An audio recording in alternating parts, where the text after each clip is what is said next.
We've been talking in our section on Doctrine of Creation about various competing interpretations of the opening chapters of Genesis. And we looked at the literal interpretation of Genesis, which says that this is a quasi-scientific narrative of God's creation of the universe and of life in 6 consecutive 24-hour days. And I argued on the basis of certain hints in the text itself that that interpretation is not incumbent upon the Bible-believing Christian, and that on the contrary, there are some very good reasons to think that the author of Genesis 1 was not intending us to understand him to be teaching 6 consecutive 24-hour creative days. Now, let me ask if there's any further discussion about the literal interpretation before we go on to the second interpretation that I'll survey, the gap interpretation. Is that a question, Ben? Yeah. Yes, okay. Down here, Steve, we need the mic for Ben.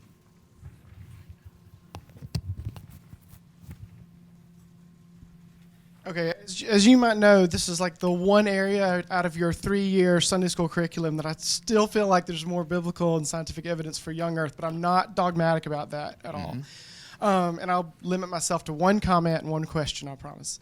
But we didn't get to the lesson last week, but 2 weeks ago you were saying one of the big problems was that light was created before the sun, moon, and stars, and that you'd heard the explanation that the clouds just moved out of the way. I think that's kind of a silly explanation for it, for like explaining that away. But I think that if in Genesis 1:14, when it talks about lights, in the Hebrew, that's light bearers. Yes. And that says it in most of our Bibles on the sides, the light bearers. And so I think it's important that the light was created before the light bearers. Throughout the Old Testament and the New Testament, God is seen in visions as light, and then in Revelation it talks about in the new earth that there will be no sun, moon, and stars because God will provide the light.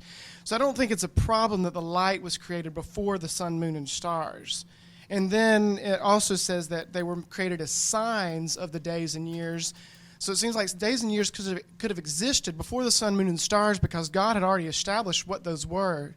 A sign can only be of something that was already established beforehand. Yes. It was a sign of something. So I don't think there's a problem with it being there, him having decided days and years and all that before the sun, moon, and stars were there to help us mark it, if that makes sense.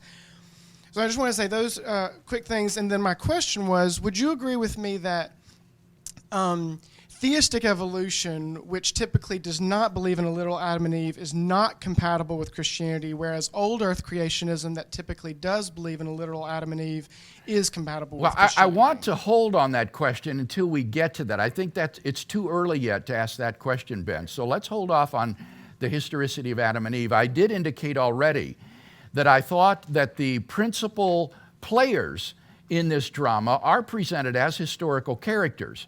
Principally God himself. He's clearly not a mythological symbol.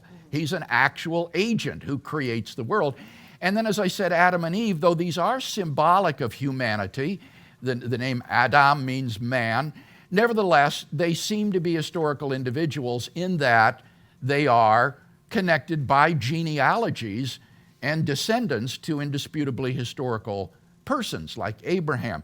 So, I think that the interpreter, to be faithful to the text, has to deal with the fact that these principal characters are presented as historical individuals. Now, whether the theistic evolutionist can do that well or not, let's talk about that later.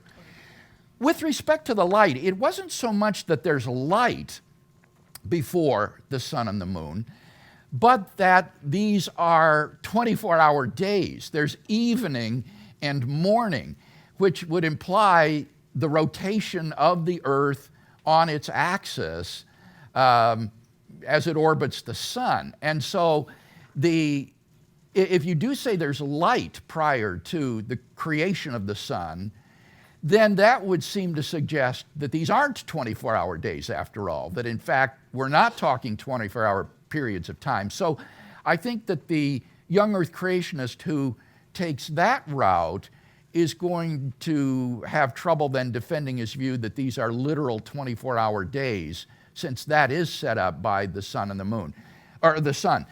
Now, with respect to what you said about them serving as signs, I made this same point myself back when we talked about the doctrine of creatio ex nihilo, where I pointed out that the passage actually says, let the lights be for the purpose of marking seasons and days and seasons and years and so forth, so that it may actually presuppose that they already exist and weren't created on the fourth day. But then this again means that you're going to be interpreting the text in a way that is not just literal when it says God made these things and it was evening and it was morning, the fourth day. So I think that while that is a legitimate option that you're raising, I question how well and comfortably that fits with the literal 24-hour day interpretation. Okay, some other question. Don.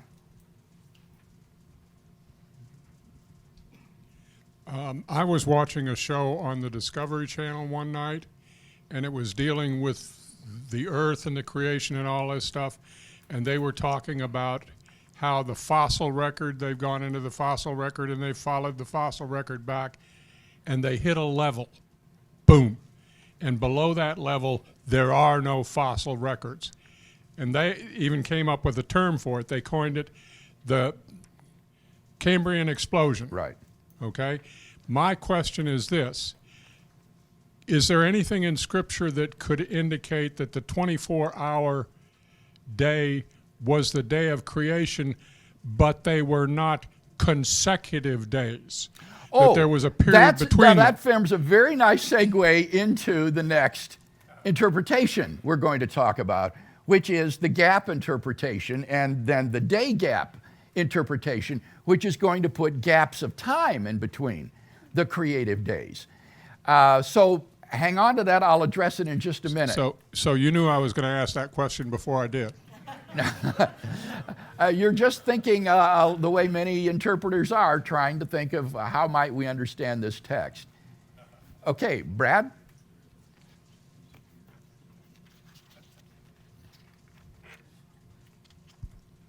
Thank you. Is this on? Oh. Yeah. I'm back to, I'm a young earther. Yes. And I'm back to that the perfection of the writing of Genesis 1, I don't think indicates that it's poetry. I think it indicates the author. And last time we talked about the indication that when there's a number with day throughout the Bible, it tends to be a 24-hour day. And we talked about Hosea. Yes. And I went back and looked at Hosea, and I think the 2-day and 3-day are very short periods of time, but it uses a poetry technique called a chiasm. And you're probably familiar with it. Yes. That really indicates Hosea was poetry. And it's very similar to like Job, that from 6 calamities he will rescue you, from 7 no harm will come. It's an N and an N plus 1 that they use called a chiasm that indicates it's poetry, and it was for memorization purposes. So I still come back to, with the exception of that poetry, wherever you have a number and a day, I think it does indicate 24-hour days. Mm-hmm. And then the last thing is, how, if God wanted to communicate to us that it was indeed 24-hour day, this is how I did it, mm-hmm. What other words would he use? I don't think it's a matter of vocabulary, Brad.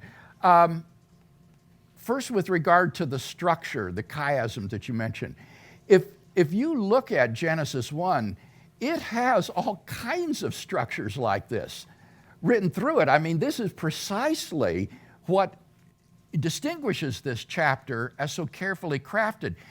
Look at Bruce Waltke's commentary on Genesis, for example, where he lays out a lot of the sorts of parallel structures that he sees in Genesis 1 that would be exactly indicative of the kinds of concerns that you would think are perhaps indicative of a more poetic kind of narrative.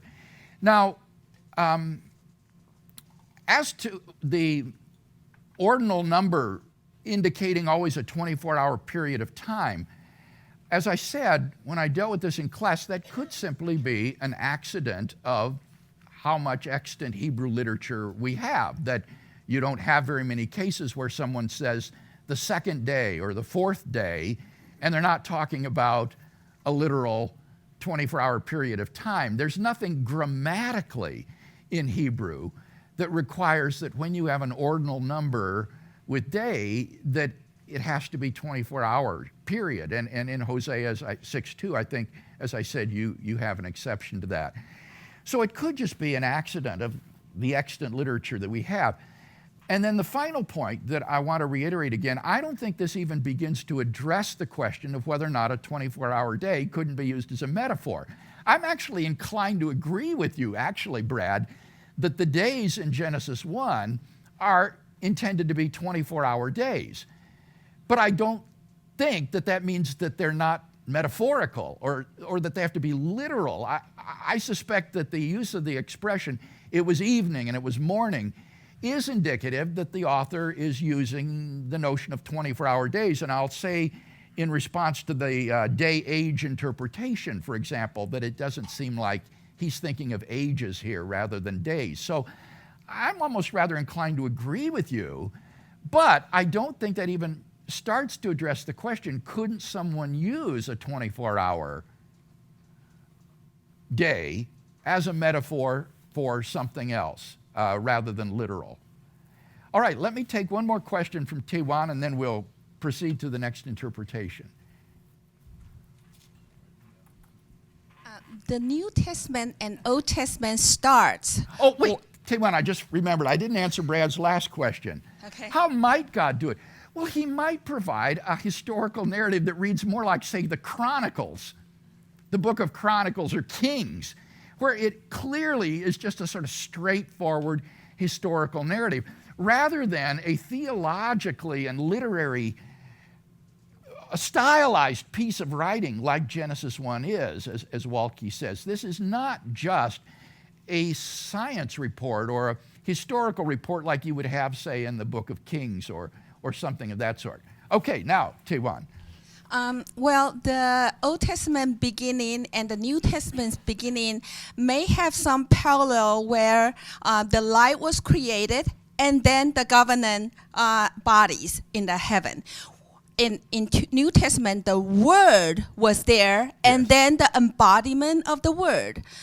So in that sense, and also talking about there's plants first, and then the sun, moon, and star. It's almost like God created Adam and Eve, and then there's a new beginning with Noah's family.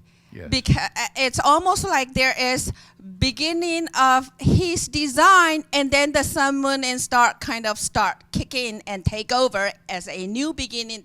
The rhythm of the natural law take place. Uh-huh. So that's how I thought I saw would it. that be in support of a non-literal interpretation? I think it's 24-hour day. Uh-huh. All right, because what you said didn't sound like it was supporting a literal interpretation.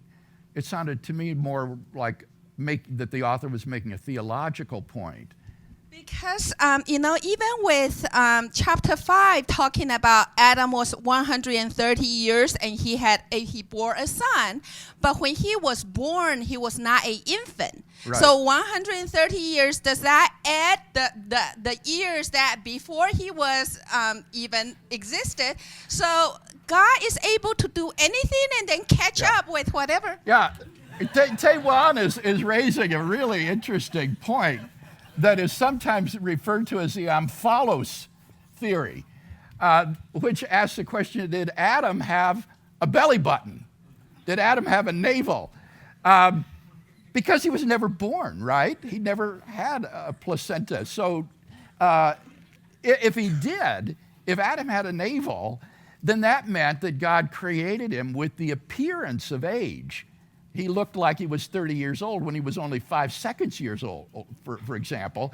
And so could it be that God has created the world with the appearance of age, but not with actual age? And that is this so-called omphalos theory, which appeals to God's ability to create things that have the appearance of age. I'm not going to say anything about that because that's not really a hermeneutical approach to Genesis 1. That's more sort of theory of apparent age that is a modern attempt to explain how the universe could be very young even though it looks very old. Let's go on to the gap interpretation.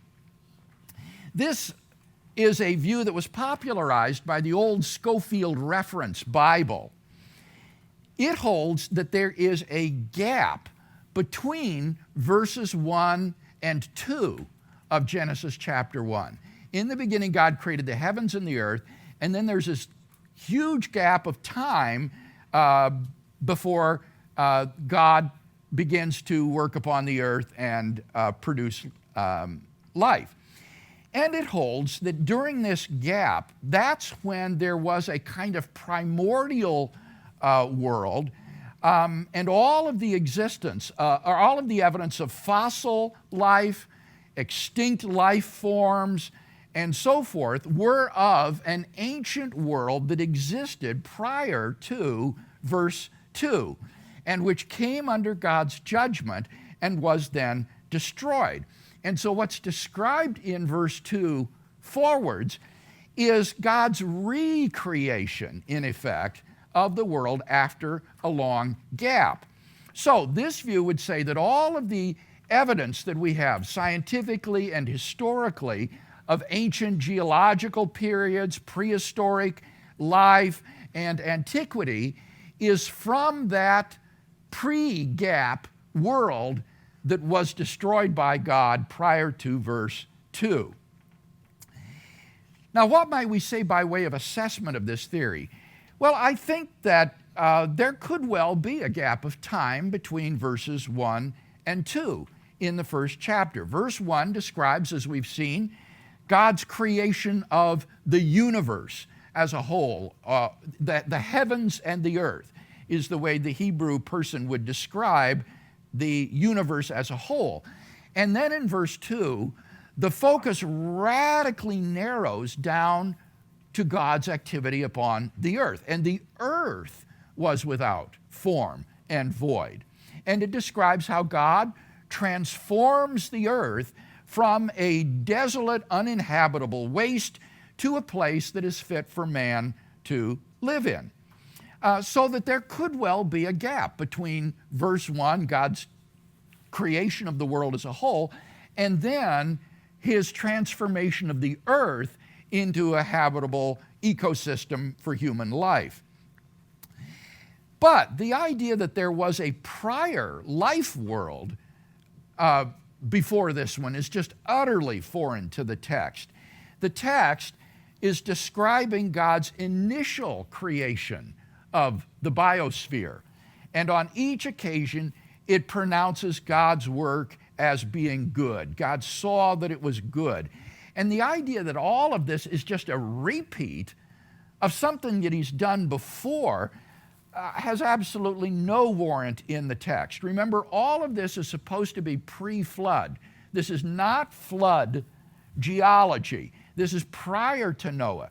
It's saying that prior to verse 2, there was this prehistoric world of animals and geological epochs and so forth, maybe even ancient civilizations, that was all destroyed by God. And there's simply nothing in the text to support a view like that.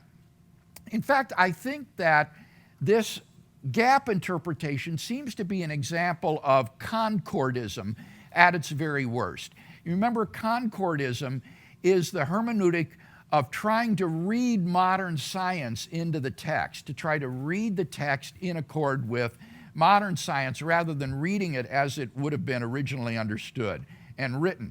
It seems that under the pressure of the scientific and historical evidence of prehistoric life and geological time, one reads into the text something that was not at all intended by the author.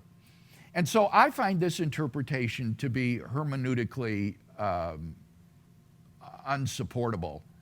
Any comments or question on this gap interpretation? Atlantis. Pardon me? Atlantis. Atlantis, yeah.